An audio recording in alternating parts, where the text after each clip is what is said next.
What's up guys, it's Masked Up Swede. Right now I'm checking out another Holland Crime Boulevard video. So go subscribe to their channel, go leave a like on the video. This one is how this man wants to stop the violence in Sweden. So yeah, I guess we'll see what he's talking about. It's obviously the same conflict as he's been making vids about recently. But yeah, let's see what this one's about. Don't forget to leave a like, comment, and subscribe. We're on the way to 2K subs. Let's go. Sweden has reached unprecedented lows in the past few years due to escalating feuds among gangs. During these past few years, many innocent civilians as well as innocent family members of those involved have been targeted and fell victim to these excessive outbursts of violence. Whatever the Swedish police have tried over the years, they haven't been able to put a stop to it. However, it seems like one of Sweden's key players has decided to step up to the plate and make an end to it all. But will he be able to do that? This I don't think I've heard about this though. is the story of Mustafa Al-Jibouri, also known as Benzema, and his attempt to stop the violence in Sweden. It's the same guy that we saw in the last video that faked his death as well. But yeah, I'm curious to see if they mean he actually wants to stop the violence or if this is just some type of... Yeah, I don't know, man. We'll see. Investigating a new Swedish organization called La Liga and found out that this was actually ran by Mustafa. After years of So they call themselves La Liga and he's Benzema. That's kind of... It sounds kind of funny, man. chaos in Sweden, it looks like he wants to do things differently with his organization from now on. For those of you who haven't watched my video about him yet and are unfamiliar with who he is, Mustafa is one of the key players in Sweden's narcotics underworld. By the media, he is seen as an important member of the Foxtrot gang and as Foxtrot leader Rawa Majid's right-hand man. However, upon further investigation, this is not the case at all. I thought so as well. Mustafa was never the right-hand man of Rawa Majid. Mustafa is also the mastermind behind faking his own death in an attempt to collect the bounty on his own head, which was insane. There's much more to his story, so be sure to check out the video on my channel.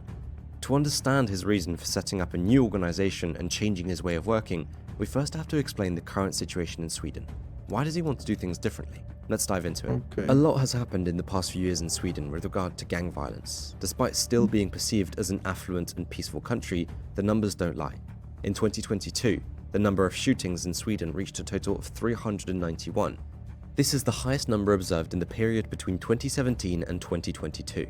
62 of those shootings in Probably the highest ever as well, I would assume. 2022 were fatal, which was an increase of 17 fatal shootings in Sweden compared to the previous year. But that's just the shootings. The amount of bombings has surged at the same pace as well, both putting innocent Swedish people at risk of becoming a victim. Despite there being many aggressors causing these numbers, one is most often mentioned by the Swedish news outlets. His name is Rawa Majid. Born in 1986 in Iran to Iraqi parents, he first touched soil in Sweden at just a few months old. It is known that he has been involved in narcotic smuggling as early as 2010. However, it wasn't until 2020 that he became known as the top drug smuggler of Sweden after police were able to hack into the encrypted messaging database he used. Prior to this hack, Swedish police were unaware of how big Rawa I didn't know it was EncroChat that made them catch on to him as well. But yeah, I guess. messaging database he used. Prior to this hack, Swedish police were unaware of how big Rawa really was in the Swedish smuggling world. But how did he operate? Well, by now, Rawa Majid is better known as the Kurdish Fox, leader of the Foxtrot gang. The core members of the gang can be identified by their golden fox rings and chains they wear. The Foxtrot gang mainly focused on bringing in large shipments of drugs into Sweden and then sell them on to other gangs. They are also notorious because they do not shy away from using excessive violence. Rawa and his Foxtrot gang were involved in several heated feuds that turned Sweden upside down. But the thing is, it doesn't feel like it's really a network like that. It just feels like he's using whoever he can pay off to do the stuff. But yeah, maybe that's... I might be wrong on that as well. But it doesn't feel like all the guys that are doing stuff for his network, it doesn't seem like all of them are like actually in the network. It's like gangs that are below them and stuff like that. But that's just how it looks, from at least in my opinion. One of those was the feud with the Bandidos, another gang in Sweden. Reason for the feud? 2 large shipments of drugs that were seized by Swedish police on February 11th and 14th of 2022. Both parties couldn't agree on who was to blame and who would cover the lost shipments. It would go tit for tat, with some of the most notable actions being that of the 4th of March, where an innocent barber was taken out. The man drove in his white Mercedes near the Bandidos clubhouse as 17-year-old Peter Hassan Haji stopped next to him and riddled him with bullets. Police suspected the victim to be innocent. They think the hit was aimed at someone of the Bandidos who drove a white Mercedes. 2 weeks after this hit, RIP to that guy, man. Raua ordered his troops to get ready for the new action against the Bandidos, and so they did. On the 28th of March,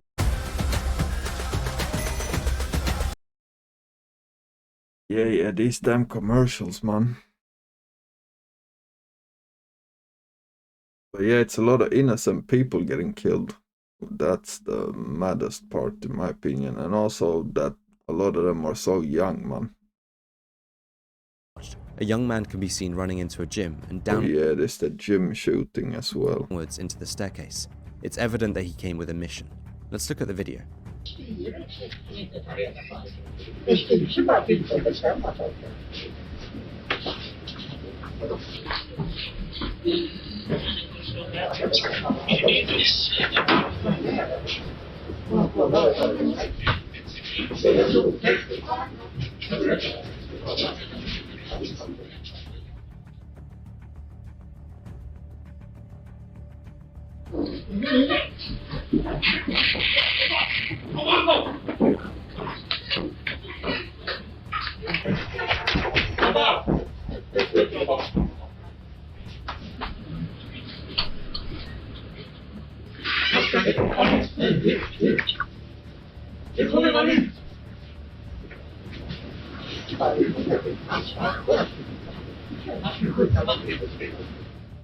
The young man could be seen going downstairs into the gym area. Yeah, it's mad that it's in the middle of the day in the city as well.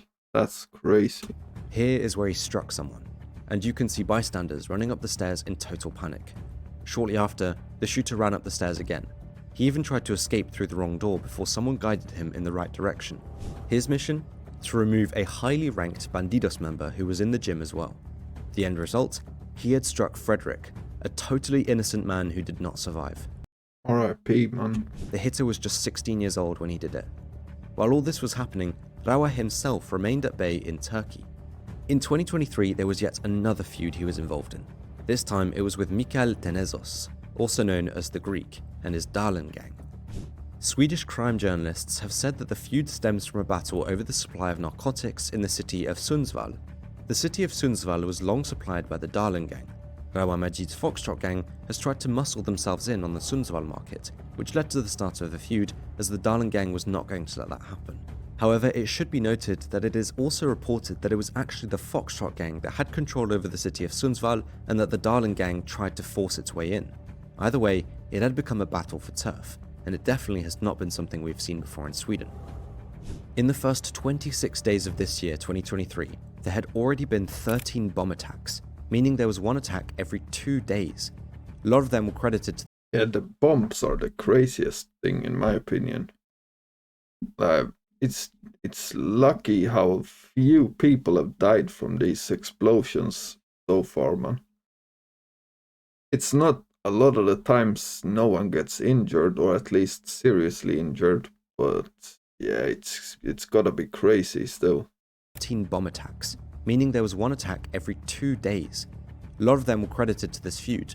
One of the most notable attacks was on the 21st of January 2023.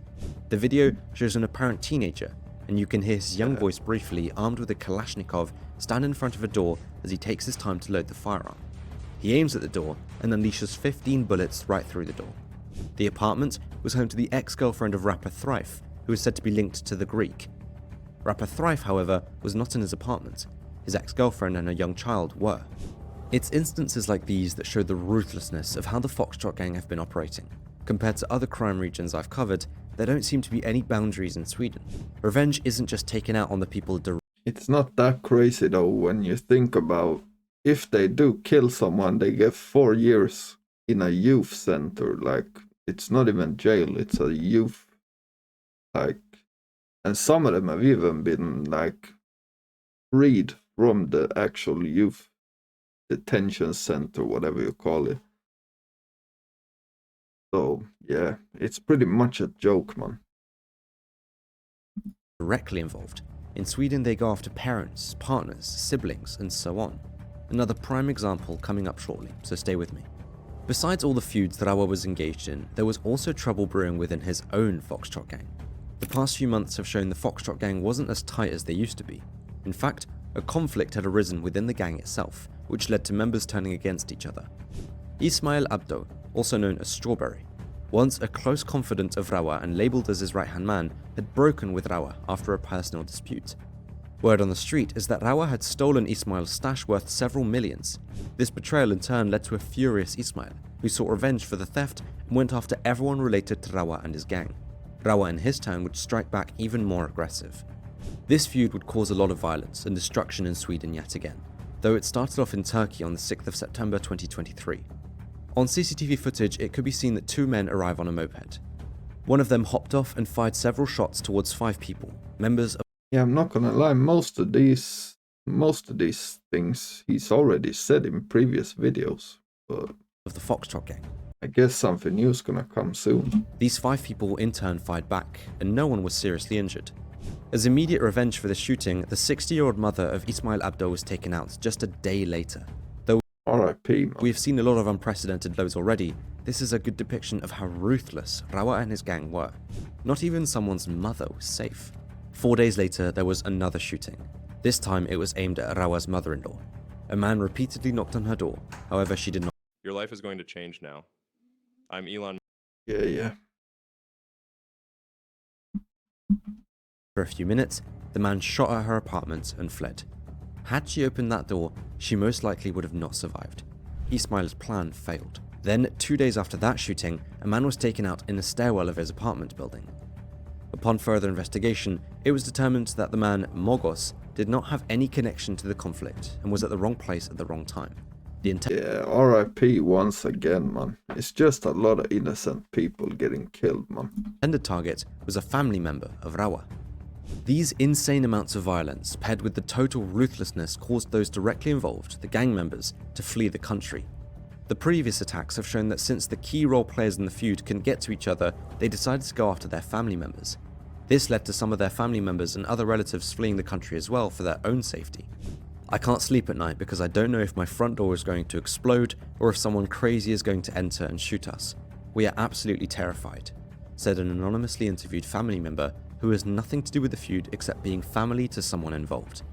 This feud caused further division within the underworld of Sweden, leading to a shift in gangs that were allies of each other. For example, Rawa's Foxtrot gang were once close with the Zero Network. I've made a video about them as well. However, as the feud went on, the Zero Network decided to switch sides and now became loyal to Ismail's gang. This is just one of the many examples of allies proving to be unreliable in times of these conflicts. It didn't take long before Mustafa Benzema Al-Jibouri, who then was still a member of the Foxtrot gang, would become a target as well. On the 25th of September, just a few minutes past 9 in the evening, an explosion went off in the stairwell of an apartment building in Hässelby. It wasn't some small explosion. This explosion was very powerful. It was made and placed with the intent to cause serious harm to the targeted apartment and potentially even the people inside. A CCTV camera captured the sound of the explosion. Let's listen to it. Pictures of the aftermath show that the explosion did not only damage the front door of the building, but also the back door. The doors were quite literally blown away on both sides. 3 people had gotten hurt and were taken to the hospital. Luckily, none of them was seriously injured. Yeah, this is what I mean. Like, usually no one gets seriously injured, which is actually good, considering how many explosions there have been. But yeah, I don't know, man. Imagine living in one of these apartments. Like, maybe someone's just taking out some trash in the middle of the night or something. I don't know. But that could mean you're dead. Like, that's crazy, man. It turned out that this attack was aimed at Mustafa's family members. The crime scene in Hässelby wasn't even cleaned up yet when there was already another explosion just 9 hours later, this time in Linköping, almost 300 kilometers away from Hässelby. It was 6 in the morning when residents were abruptly shaken out Yeah, this one was crazy as well. Like the whole damn wall is gone. All the way up as well. of their bed by an explosion so ferocious that the entire front of the apartment building flew off. The bomb was placed in the stairwell of the building once again. After the explosion, you could see the inside of one of the apartments. All the residents of the building were immediately evacuated and taken to a nearby gymnasium for their own safety. According to the bomb squad that arrived on the scene, the building was so damaged that certain parts could collapse completely. Despite the magnitude of the explosive, only 2 women suffered minor injuries. It could have been way worse. Local Linköping police officer Ann-Christine Renström could not yet confirm that the attack was directly related to the Foxtrot gang feud, but I can tell you it was. The intended target was once again related to Mustafa. This time, it was the family member of his wife, with the attack being per the orders of Ismail Abdo. With the rising amount of brazen attacks, it was only a matter of time before more people unrelated to the feud would become the victim. On the 27th of September, it happened again. A major explosion that took place in Uppsala, destroying several homes. I think this is the one where someone died. The intended target was a relative of Rawa. Instead, a 24-year-old woman who lived in a neighboring house and had nothing to do with the ongoing conflict did not survive the blast. R.I.P. This was per the orders of Ismail, and those directly involved started to say that Ismail only managed to take out innocent civilians and not those directly related to the feud. In the entire month of September, there had been 11 fatal shootings, many of which were attributed to the feud between Rawa and Ismail. It marked the worst month for the country since records began in 2016. On the 5th of October, news broke that Rawa Majid was arrested in Iran. The arrest took place in connection to some kind of traffic control stop, and it may be false ID documents that led to his arrest. Questions were immediately asked. Among those were, first of all, was he really arrested? What would this mean for him? Yeah, I still don't know. It's hard to know what's true and what's not when it's literally like thousands of miles away. And would he be extradited back to Sweden? Thus far, there are still no answers to these questions. It has been noticeably quiet around him ever since the news was reported, with some even speculating that Rawa Majid is finished as one of the top players of Sweden. At the end of November, a video was posted online of him enjoying himself in a club. It's uncertain when this video was taken. And here's where it gets interesting. As I've mentioned before, all this time Sweden news outlets have reported on the fact that Mustafa Al-Jibouri, also known as the real Benzema, was the possible successor of Rawa Majid for the Foxtrot gang. This was because he was perceived as this new right-hand man after Ismail Abdo had left. However, after delving deeply into the matter, we can debunk that information. Mustafa and Rawa met in prison 12 years ago and have been business partners for a long time. Mustafa was never Rawa's right-hand man, but more so an equal partner.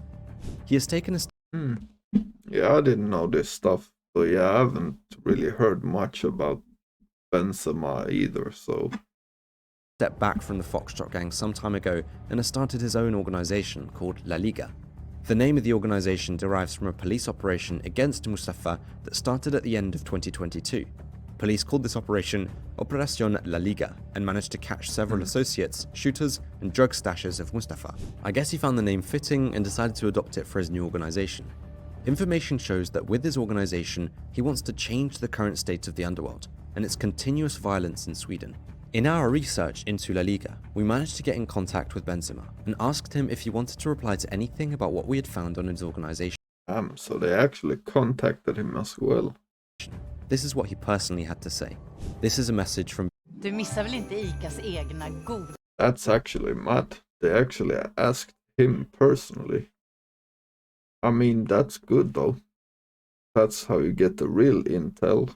But yeah, I wouldn't think guys like that would speak to like a YouTube channel. But I guess so. in Sweden. If anyone attacks families or civilian people or any kind of innocent people, they will have problems with me. In November, I started my own organization, and many people left Foxtrot to follow me, and also many groups joined me. It is still growing because I have a vision. The La Liga rules are we don't attack civilians or families no matter what. We don't steal or rob anyone as we work hard to make money. We help people that need help. If one of us needs help, we'll stand up with him and give him money to lift him up. If any Yeah, this sounds like some, like, not really cartel type of vibe, but something like that. Like we help people that need help, you know. That's like how Escobar and them guys did it as well. Like they paid for the community, like a bunch of stuff like that. But yeah, at least if he's serious about not attacking civilians or families, that's at least a good thing compared to how it is now. Because right now it's anyone goes. So yeah. Anyone that works with us goes to prison, we help their families. It's an obligation. Most important is that we are very strong, but are not looking for problems. That's why we feed everyone that works with us, and nobody treats their workers in a bad way and use them like all other leaders did before, just taking advantage of everyone to get rich alone. I mean, this also sounds like a way to get to get people to join, because on paper this all sounds good, man. I am going to change Sweden from being a country of terrorism to making it calm and make people work together and focus on money, instead of taking out each other's families. I'm working hard on this thing, and I'm sure that I will succeed. I mean, it is true, like, the crime's not gonna stop either way. So it's most likely better if someone like this controls it. Like, I don't know how much of this is actually true, like how much he means to do. But if it's true, it would be a lot better than kids running around just shooting anyone. Because that's crazy, man. After this war between Rawa Majid and Ismail Abdo, people got tired of all the shootings and bombings. People need to make money and have a normal life. At least their families need to have a normal life. So, for this reason, La Liga, team of number 9 Benzema, will be the biggest in Sweden and will be like nothing that someone's seen before. It's growing really very fast. But this also sounds like if like the Kurdish Fox is really about his business as well, this is just another guy that's gonna be competing about like the same clients and even members and stuff, because he said people from the Foxtrot network's been going over to La Liga, as he calls it. But yeah, man, I don't know. His statement on the current situation in Sweden... At least it seems like it's been kind of quiet with the shootings and stuff the last like month or so. ...is clear. To back his own words, he also calls a halt to the violence via social media posts. For example, by posting the following message after yet another attack. So cowardly to attack innocent families and civilians who have nothing to do with this. Greetings from Benzema to all the young people. Whatever they offer you to blow things up, I'll pay double if you stay away from that shit. Think of your own families who could be affected. Also, don't let anyone manipulate you into involving families in the crime. It's not often that a former confidant takes such an aggressive stance against his old group and their ways. Rumours that many key players in the underworld of Sweden are done with the violence caused by these feuds have been doing its rounds for quite some time now. Everybody knows that feuds and constant tumult attract unwanted attention of news outlets and the police. This in turn is bad for business and negatively impacts the money these gangs can make. At the end of the day, that's all that matters for them. That's what seems to have been lost, like like this new generation, like staying under the radar is not a thing anymore. It's just, it seems like people want publicity and show off everything on social media and all of that type of stuff. It doesn't really make sense to me, man. And negatively impacts the money these gangs can make. At the end of the day, that's all that matters for them. It leaves us with a lot of questions. The ones I have are, is a new time coming? Will we see an actual change in the underworld of Sweden? Will the gang-related crimes fall? Will Ismail and Rawa agree, or will they strike back against Mustafa? And lastly, will there be no more innocent victims? Yeah. We'll have to see, because on the 17th of November, there was yet another shooting. At around 5 o'clock in the evening, the police were warned by residents who heard shots being fired. Upon their arrival, police found a man with shot wounds. The man, 35 years old, was taken to the hospital by ambulance, but unfortunately, he did not make it. R.I.P., man. After further investigation, the man was deemed to be a high-ranking criminal from the Swedish city Västerås. As immediate revenge for this act, a bomb attack was carried out 4 days later. However, the bomb didn't actually go off. Right past midnight, police were alerted about a potentially dangerous object laying in the stairwell of an apartment building. Forensic technicians and bomb technicians were called on site to investigate and neutralize the suspected object. Residents of the building had to be evacuated from their homes via their windows. It took several hours before the dangerous object had finally been refused. We don't know yet what it is, but it looks unmistakably like it was meant to explode or instill fear, said Ola, police press spokesperson. Had it gone off, it could potentially have caused innocent victims once again. It's safe to say that it will take significant time for the situation in Sweden to change. As I've said in the beginning of the video, the numbers don't lie. All we can do is keep a close eye on the situation. With most of the key role players living abroad, it will remain hard for them to take each other out, thus leaving those around them vulnerable for retaliation. If you like the video, please be sure to leave a like, a comment sharing your thoughts, feedback, or video ideas. Yeah, man. This one... Yeah, I mean, if all this Benzema guy says is true, I mean, it would be better than it is, or than it has been, like at least the last few years. If they would stop killing civilians, stop killing families and that type of stuff, that would definitely be at least an improvement in some way. But yeah, I think when it comes to that, like gang violence in general, like innocent people are gonna get hit sometimes. I don't think you can really get away from that completely, but it can definitely be better than it is, or than it has been. But yeah, let me know your thoughts on this in the comments. And don't forget to leave a like and subscribe. And I'm out. Peace.